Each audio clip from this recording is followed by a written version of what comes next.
Good morning everyone. This is Anmol Rayka. और B H I C 133 book हमने start करी है।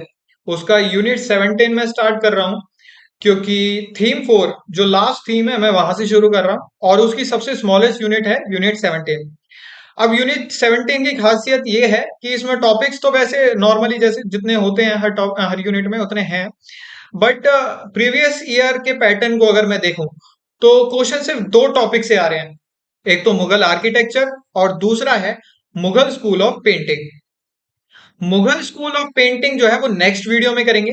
फिलहाल हम कर रहे हैं मुगल आर्किटेक्चर। ये दो टॉपिक कवर करते ही हमारी यूनिट 17 हो जाएगी कंप्लीट। स्मॉलेस्ट यूनिट है थीम 4 की। ठीक है, तो आज हम बेसिकली ये करेंगे। अब इस टॉपिक के बारे में मैं आपको बता दूं, जो भी टॉपिक्स हम कवर करेंगे उसमें हमारा मेन मोटिव रहेगा कि अगर पेपर में इस टॉपिक से क्वेश्चन आता है तो हमें 400 वर्ड्स में लिखना आना चाहिए। तो क्या क्या वर्ड्स हैं, क्या क्या टॉपिक्स हैं जो हम लिखेंगे। देखो, आंसर राइटिंग में अगर तुम टेक्निकल टर्म्स या जो बुक में दी गई टर्म्स हैं उसका इस्तेमाल कर रहे हो तो तुम्हारा इंपैक्ट पड़ेगा कि हाँ भाई, इस बंदे को आता है। ठीक है, बहुत ही अच्छा इंपैक्ट पड़ेगा जो आंसर तुम्हारा रीड कर रहा होगा।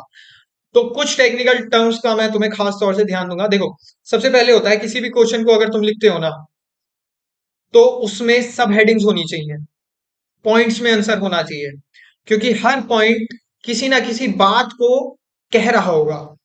अगर तुम पैराग्राफ टाइप लिख दोगे, उस पैराग्राफ में कभी तुम बात कर रहे हो, जैसे अगर मैं मुगल आर्किटेक्चर की बात करूं कि एक ही पैराग्राफ में अगर तुमने डोम्स के बारे में बता दिया, आर्चेस के बारे में बता दिया, पेट्राडूरा के बारे में बता दिया, ठीक है, तो क्या हो जाएगा, सब कुछ मिक्स मैच हो जाएगा, एक कंटिन्यूटी सी। वैसे पैराग्राफ में लगता है कंटिन्यूटी है, बट वो कंटिन्यूटी हार्मफुल हो सकती है अगर उस कंटिन्यूटी में टॉपिक अलग अलग है। वो दिखने में कंटिन्यूटी लग सकती है, आपको अच्छा लग सकता है, लेकिन पॉइंट्स ज्यादा अच्छे लगते हैं क्योंकि वो एक पर्टिकुलर बात पे एम्फोसिस होता है उनका। ठीक है, तो सब हेडिंग्स डालेंगे। सब हेडिंग्स में सबसे पहले इंट्रोडक्शन। तो इंट्रोडक्शन में देखो, इंट्रोडक्शन में मैं तुम्हें दिखा देता हूं कि बेसिकली तुम्हें कुछ वर्ड्स हैं जिनका इस्तेमाल जरूर करना इंट्रोडक्शन में, क्योंकि मुगल आर्किटेक्चर जो है वो इन तीन चीजों पर बहुत खास ध्यान रखता था। तो ये तीन चीजें तुम्हारे इंट्रोडक्शन में होनी चाहिए: grandeur, aesthetic beauty and intricate details. Grandeur, aesthetic beauty and intricate details, ये मैं तुम्हें आसान शब्दों में बताऊं तो ग्रैंड्योर मतलब कितना ग्रैंड है, कितनी महानता उस आर्किटेक्चर से झलकती है। तो आप जितने भी मुगल आर्किटेक्चर देखोगे काफी आलीशान, काफी बड़े बड़े हैं। ठीक है, उससे उनकी ग्रैंड्योर झलकती है, उनकी महानता झलकती है उस किसी भी एम्परर की जिस भी दौरान वो बनाया गया। ठीक है, एस्थेटिक ब्यूटी, तो आप जितने भी देखोगे, चाहे हुमायूं टॉम्ब हो, ताजमहल हो, उसमें एस्थेटिक ब्यूटी डालने के लिए काफी छोटी छोटी चीजें उसमें और इंप्रूव की गई।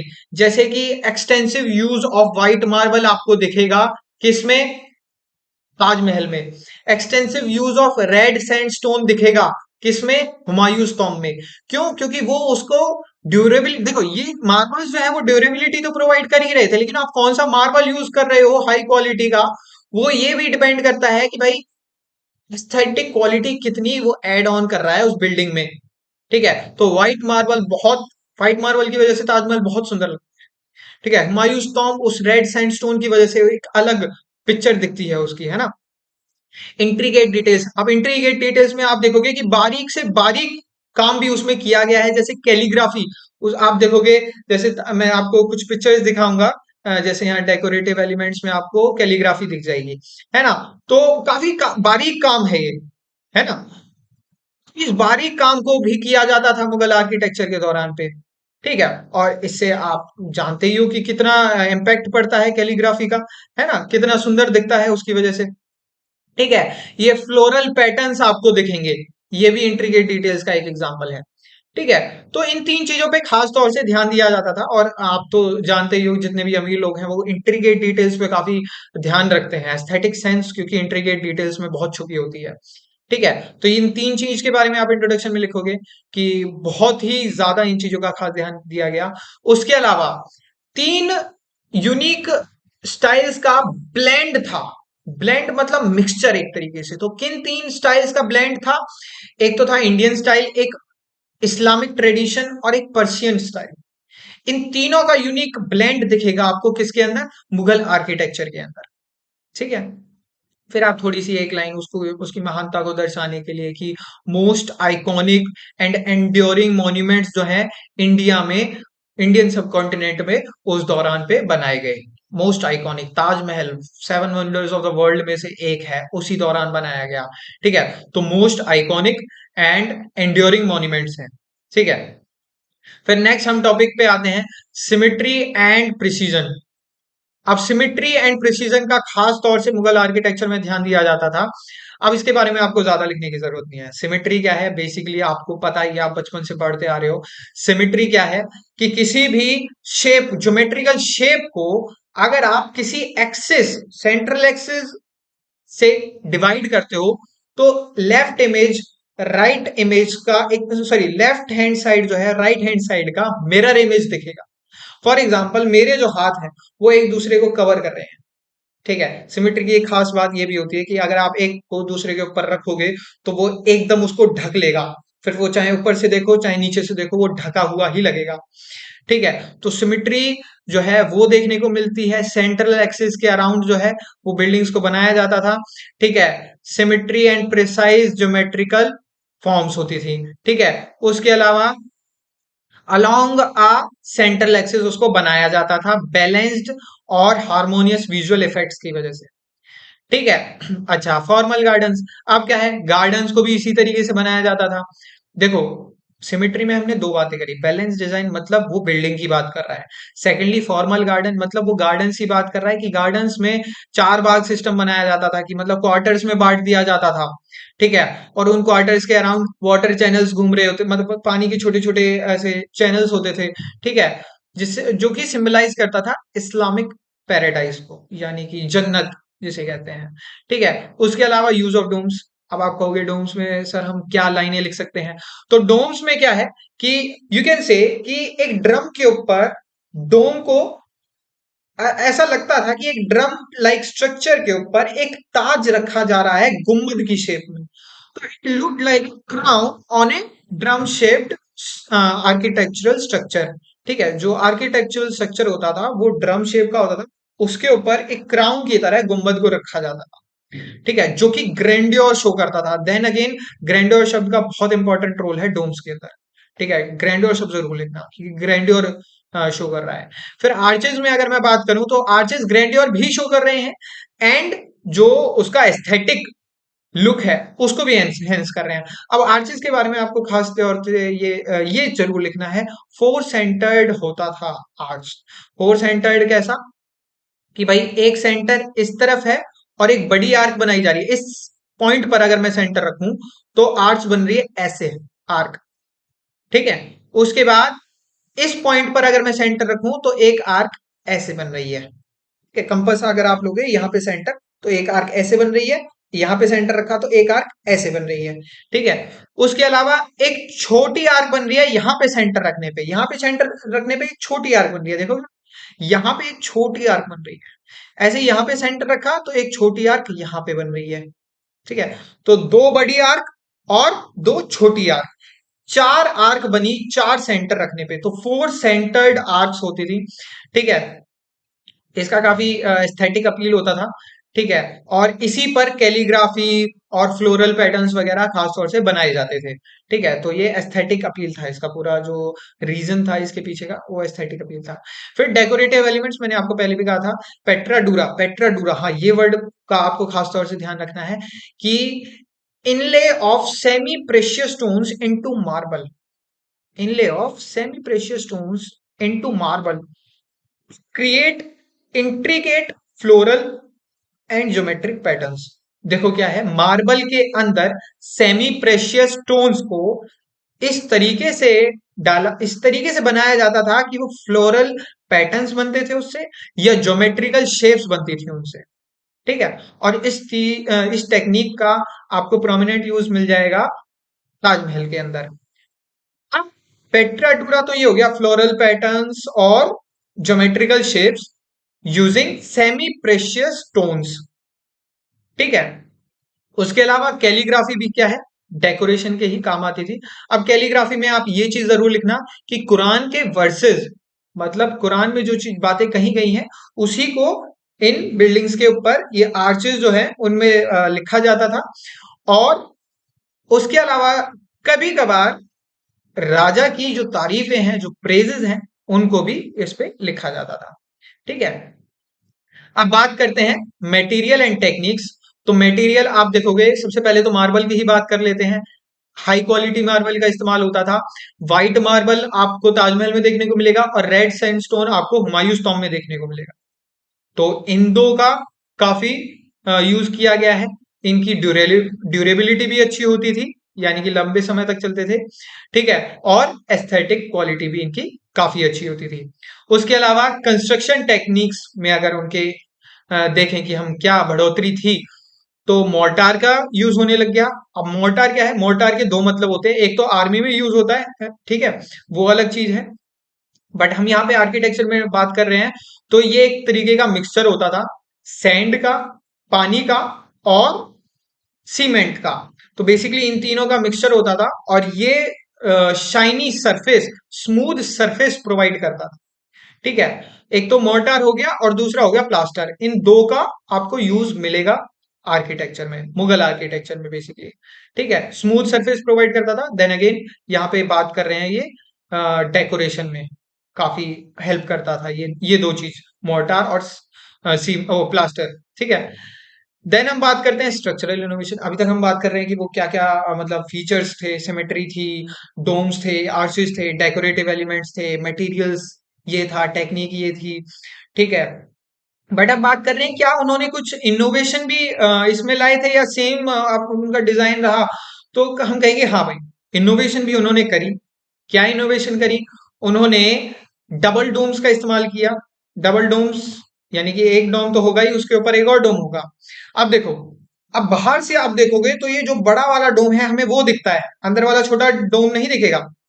अंदर वाला छोटा डोम जो है वो फॉल्स डोम भी आप उसे कह सकते हो, फॉल्स इनर डोम। ठीक है। कि वो झूठा मोटा नकली वकली का, अंदर से देखने पे दिखेगा हाँ भाई इतना सही डोम है, पर बाहर से देखोगे वो आपको दिखेगा असली डोम, जो कि आउटर डोम होता था। और वो उसकी ग्रैंड्योर को एनहांस करता था। तो पहली चीज तो ग्रैंड्योर हो गया। डबल डोम में आपको बता रहा हूं तीन चीजें इंपॉर्टेंट है। एक तो हो गया ग्रैंड्योर, दूसरा हो गया प्रपोर्शन। अब देखो, बाहर का डोम जो है वो ग्रैंड्योर शो कर रहा है, फिर मन में आएगा कि फिर भाई अंदर का डोम क्यों रखते थे? अगर बाहर से हमें बाहर का डोम दिख रहा है, वो ग्रैंड्योर शो कर रहा है, तो अंदर का डोर का क्या, डोम का क्या काम है? तो अंदर का डोम जो है वो अगर नहीं होगा, तो आप मान लो महल के अंदर खड़े हो, तो आपको सीधा बाहर का डोम दिखेगा, छत की जगह आपको सीधा बाहर का डोम दिखेगा। अब बाहर का डोम इतना बड़ा है कि वो बिल्डिंग के साइज का जो है, बिल्डिंग के अंदर आप देखोगे तो बिल्डिंग के प्रपोर्शन में नहीं दिखेगा, आपको बहुत ही वियर्ड लगेगा। ठीक है, कि इतना बड़ा वो है डोम। ठीक है। तो प्रपोर्शन मेंटेन करने के लिए एक इनर डोम भी बनाया जाता था। अब एक प्रपोर्शन हो, उसका रीजन हो गया। तीसरा रीजन, एक और रीजन हो गया क्या, कि ये इंसुलेशन प्रोवाइड करता था। इंसुलेशन कैसे? मतलब जैसे आप देखोगे ये इनर डोम है, ये आउटर डोम है, इसके अंदर एयर ट्रैप्ड होती थी। अब ये जो एयर ट्रैप्ड है इसके अंदर, ये जो एयर है ये इंसुलेशन प्रोवाइड कर रही है। फॉर एग्जाम्पल, आप सर्दियों में वुलन क्लोथ्स या जो रजाइयां हैं, कंबल हैं, वो वुलन होते हैं। वुलन मतलब वूल का इस्तेमाल है, वूल के अंदर एयर ट्रैप्ड होता है। अब वो एयर जो है वो इंसुलेशन प्रोवाइड करता है बाहर के इन्वायरमेंट से। बाहर के इन्वायरमेंट से ठंड जो है वो अंदर नहीं आने देता, ना अंदर जो रजाई के अंदर जो गर्मी बन रही है उसको बाहर नहीं जाने देता। तो इंसुलेशन प्रोवाइड करता है। सेम इंसुलेशन ये डबल डोम के अंदर जो एयर है वो प्रोवाइड कर रही है। ठीक है। तो डबल डोम का आपको रीजन, तीन चीज समझ में आ गई, इंसुलेशन, ग्रैंड्योर एंड प्रोपोर्शनैलिटी। ठीक है। फिर हम बात करेंगे झरोकाज एंड छतरीज। तो ये एक और फीचर हो गया। झरोका क्या है? एक तरीके से प्रोजेक्टेड बालकनीज। प्रोजेक्टेड बालकनीज मतलब क्या है? कि भाई महल ऐसा है, महल की दीवारें ऐसी हैं, थोड़ा सा बाहर हमने बालकनी निकाल दी इतनी बड़ी। ठीक है। तो ये झरोगाज का काफी यूज मिलता है, ये एस्थेटिक कॉम्प्लेक्सिटी को एड ऑन करते हैं, बस दैट्स इट, इनका कोई खास यूज नहीं है। ठीक है। उसके अलावा आप देखोगे गार्डन्स भी हैं। किसी भी मॉन्यूमेंट को देख लो मुगल टाइम के, आसपास आपको गार्डन देखने को मिलेगा, चार बाग सिस्टम देखने को मिलेगा। ठीक है। तो चार भाग लेआउट मिलेगा, मतलब एक ही बड़े गार्डन को जो कि क्वाड्रिलेटरल शेप का होता था उसको चार क्वार्टर्स में बांट देते थे, तो चार भाग बन गए। ठीक है। और उन चार बाग के बीच में इंटरसेक्शन पॉइंट पे पहली बात तो चार बाग के बीच में पाथवेज वॉकवेज बने होते थे। ठीक है। उसके अलावा बीच में फाउंटेन वगैरह देखने को मिल जाता था। किसी किसी बाग में पूल्स, हाँ, एक तरीके से पूल वगैरह भी बना होता था। ठीक है। कैनाल्स बने होते थे। ठीक है। तो ये सब क्या है, ये चीज एक तो एनवायरमेंट को और ब्यूटीफुल बना रहा है, अगेन एस्थेटिक क्वालिटी इंक्रीज कर रहा है। उसके अलावा ये ये चीज भी रिफ्लेक्ट कर रहा है कि Mughals appreciation of nature, this type of gardens and water features reflect the Mughal appreciation of nature. ठीक है। अच्छा, तो ये हो गया। उसके अलावा तो ये लाइन लिख देना, ठीक है, ये इंपॉर्टेंट सी लगी मेरे को। ठीक है। उसके अलावा एग्जाम्पल्स की अगर हम बात करें तो ताजमहल। अब ताजमहल एग्जाम्पल देने के बाद उसके अंदर कुछ लिख भी देना कि भाई extensive use of white marble है। उसके अलावा अ, जो कैलीग्राफी है उसका भी इस्तेमाल है। उसके अलावा पेट्राडूरा का भी इस्तेमाल है। फिर आप हुमायूंस टॉम्ब में आ जाना। हुमायूंस टॉम्ब में आप बोल देना कि extensive use of red sandstone है। चार बाग लेआउट देखने को मिलेगा इसके आसपास। उसके अलावा आपको जो है मार्बल्स, व्हाइट मार्बल्स का भी वैसे उसमें इस्तेमाल है, लेकिन वो मत लिखने की जगह आप लार्ज डोम को उसमें स्पेसिफाई कर देना। 3 पॉइंट्स उसमें लिख देना, 3 पॉइंट्स इसमें लिख देना। उसके अलावा फतेहपुर सीकरी पे आ जाना। फतेहपुर सीकरी में क्या है भाई, फतेहपुर सीकरी जो शहर है वो अकबर ने बनवाया था। और उस शहर में चाहे मॉस्क हो, मस्जिद हो, चाहे पब्लिक बिल्डिंग्स हो, चाहे जो ग्रैंड पैलेसेस हो वो हो, उन सब को मुगल आर्किटेक्चर पे डिजाइन किया गया था। तो ये सब उसके बाद कंक्लूड, तो आप इन्हीं सब बातों का एक निचोड़ कंक्लूजन में लिख देना कि भाई इतने सारे फीचर्स थे, सिमेट्री थी, डोम्स थे, आर्चेस थे, इंट्रिकेट डेकोरेटिव वर्क्स था, इंटीग्रेशन ऑफ गार्डन्स था। इन सब से आर्किटेक्चरल हेरिटेज ऑफ इंडिया को एक बहुत ही बड़ी लॉन्ग लास्टिंग लेगेसी प्रोवाइड करी है मुगल आर्किटेक्चर ने। ठीक है। तो यहाँ पे बेसिकली आपका पूरा जो टॉपिक है वो कवर हो जाता है। अब यहाँ पे क्या है कि मैं आपको थोड़ा सा एक छोटा सा रिकैप दे देता हूँ जिसमें मैं सिर्फ हेडिंग्स को गो थ्रू करूंगा।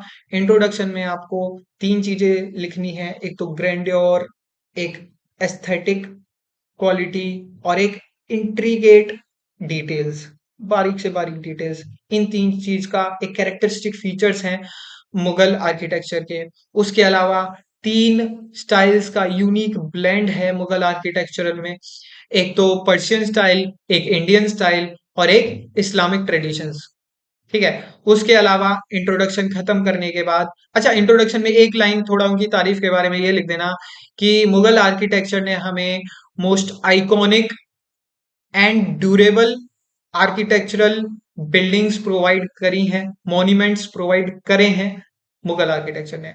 फिर आप बता देना सिमेट्री एंड प्रिसीजन के बारे में, जिसमें आप बता सकते हो कि बैलेंस डिजाइन होता था, लेफ्ट एंड राइट इक्वल होते थे, सेंट्रल एक्सिस के अराउंड बिल्डअप होते थे। ठीक है। फिर आप ये बता देना कि गार्डन जो होते थे वो भी क्वार्टर्स में डिवाइडेड होते थे। ठीक है, जिसमें वॉकवेज होते थे, वाटर कैनाल्स होते थे, वाटर चैनल्स वगैरह, ये सब आप लिख सकते हो।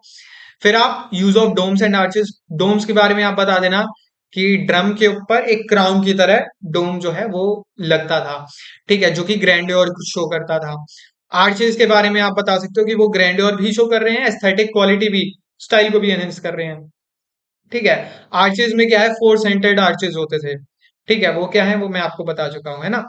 डेकोरेटिव एलिमेंट्स में आप देखोगे कि इनले वर्क होता था। इनले वर्क किस चीज का, inlay of semi precious stones in the marbles, marbles के अंदर सेमी प्रेशियस स्टोन्स का लगाना इस तरीके से कि फ्लोरल पैटर्न्स बन रहे हैं या ज्योमेट्रिकल शेप्स बन रही हैं। फिर उसके बाद कैलीग्राफी भी इसमें आती है। कैलीग्राफी में जो कुरान के इंपॉर्टेंट वर्सेस हैं उनको आर्चेस पे लिखा जाता था बड़े सुंदर तरीके से। फिर डेकोरेटिव एलिमेंट्स के बाद हम आते हैं materials and techniques. Materials and techniques में हमने क्या करा था भाई, मटेरियल्स क्या क्या थे। मटेरियल्स था तुम्हारा एक तो रेड सैंडस्टोन, व्हाइट मार्बल, ठीक है, इसका एक्सटेंसिव यूज देखने को मिलेगा आपको किसी भी मुगल आर्किटेक्चर में। क्यों? क्योंकि ये हाई क्वालिटी के होते थे, एस्थेटिक क्वालिटी इनकी अच्छी होती थी और ड्यूरेबिलिटी भी इनकी अच्छी होती थी। उसके अलावा टेक्निक्स में कैसे इंप्रूव किया उन्होंने, मोर्टार का इस्तेमाल करना शुरू कर दिया, प्लास्टर का इस्तेमाल करना शुरू कर दिया, आयरन डबल्स का इस्तेमाल शुरू कर दिया। अब ये सब क्या है, मोर्टार तो एक mixture of sand water and cement है। ये सब स्मूथ सरफेस प्रोवाइड कर रहे हैं और प्रिसाइज डिटेल्स को जो है इम्प्रूव कर रहे हैं। उसके अलावा इनोवेशन करी क्या? हाँ भाई करी, डबल डोम्स का इस्तेमाल करने लग गए। ठीक है, डबल डोम्स में आप तीन चीजें लिखोगे कि भाई ग्रैंड्योर शो कर रहा है, जो कि डोम्स भी शो कर रहे थे, डबल डोम्स भी शो कर रहे हैं। ग्रैंड्योर शो करने के अलावा अलावा एयर का इंसुलेशन प्रोवाइड कर रहे हैं। उसके अलावा प्रोपोर्शनैलिटी शो कर रहे हैं कि अंदर से देखने में लगेगा हाँ भाई डोम इतना सही है जो बिल्डिंग के हिसाब से ठीक है, लेकिन बाहर से देखने में एक बहुत ही बड़ा डोम है। ठीक है। अच्छा, उसके अलावा integration of gardens and water features. तो गार्डन एंड वाटर फीचर्स ये रिफ्लेक्ट करते हैं कि मुगल जो है वो बहुत अप्रिशिएट करते थे नेचर को। ठीक है। उसके अलावा मुगल आर्किटेक्चर के एग्जांपल्स आप दे दोगे, ताजमहल, हुमायूंस टॉम्ब एंड फतेहपुर सीकरी। तो पूरा शहर ही उस चीज पर बनाया गया था। ठीक है, फिर कंक्लूड कर दोगे जिसमें आप सारी बातों को एक बार बहुत ही कंसाइज वे में लिख दोगे। ठीक है, इन अ नटशेल।